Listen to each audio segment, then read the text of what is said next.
ఎలాగైతే బుల్డోజర్ని మనుషుల మీద పంపించి మనుషులు అనుకుంటాడా ఏమనుకుంటున్నాడు అతను. అంత చులకన మనుషులంటే. దేశం అంటే మట్టి కాదు, దేశం అంటే మనుషులో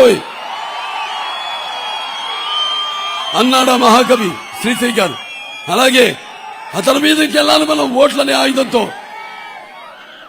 అలాగే ఇప్పుడు ఇక్కడ కొత్తగా అక్కడి నుంచి ఈ ఆదిమూలం తీసుకొచ్చి ఇక్కడ ఈ వైసీపీ ఇన్ఛార్జ్ గా నియమించింది. అతనే ఉంది, అతని చరిత్ర తెలిసింది. ఆదిమూలం అలాంటి వాడు ఎంత అవినీతి పరుడు.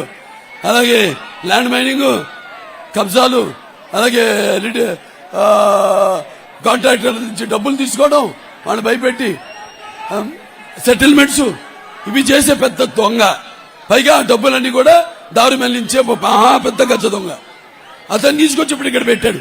అంటే అక్కడ శేషాచలం అయిపోయింది, ఇప్పుడు ఇక్కడ నల్లమాండ మీద పడ్డాడు. ఏం స్వామి,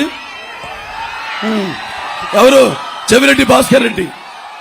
అక్కడంతా అయిపోయింది. విశాఖపట్నం అటంతా మొత్తం అన్ని కూడా ఋషికొండను తవ్వి వాళ్ళ యొక్క అహంకారం ఎంత ముదిరిపోయిందో చూపించుకున్నారు వీళ్ళు. ఇవాళ ఏమో నల్లమాడ మీద పడ్డారు.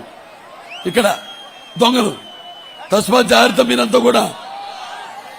మీరంతా కూడా ఇంకా ఎన్నో మాయలు మోసాలు ఈ కుట్రలు కుతంత్రాలు ఇంకెన్నో చేస్తారు. కాబట్టి మీరంతా ఇలాగే కలుసుకట్టుగా ఈ యొక్క ఏదైతే ఈ యొక్క ఉరకలెత్తుతున్న ఉత్సాహంతో మీరంతా ఇక్కడికి విచ్చేశారో నేను ఇచ్చిన సందేశాన్ని వినడానికి, అలాగే మీరంతా కూడా రేపు ఎన్నికల్లో కూడా ఇదే ఉరకలెత్తుతున్న ఉత్సాహంతో కార్యాతురణం సుఖం నిద్ర, ఇక రమ్మన్నా మీకు నిద్ర రాకూడదు.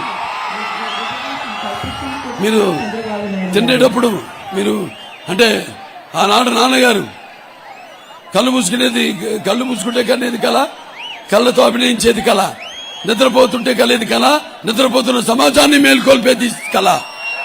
నిద్రపోతున్నప్పుడు ఎప్పుడైనా సరే మీరు ఎప్పుడు మీ రాష్ట్రం అంటే నేను అనేది మీ యొక్క భవిత